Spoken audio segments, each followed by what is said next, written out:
فلا تبتئس بما كانوا يفعلون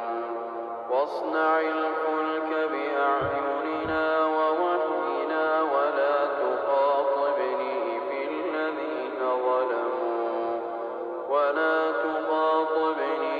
الذين ظلموا إنهم مغرقون ويصنع الفلك وكلما مر عليه ملأ من قومه سخروا منه قال إن تسخروا منا فإنا نسخر منكم كما تسخرون فسوف تعلمون من يأتيه عذاب يخزيه ويحل عليه عذاب مقيم حتى إذا جاء أمرنا وفارت النور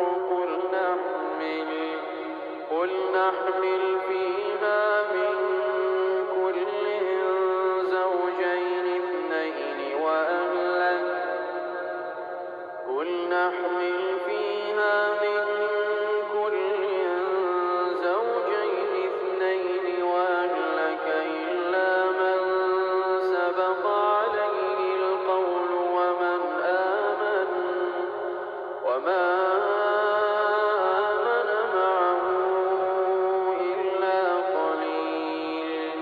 وقال اركبوا فيها بسم الله مجريها ومرساها إن ربي لغفور رحيم وهي تجري بهم في موج كالجبال ونادى نوح ابنه وكان في معزل يا بني اركب معنا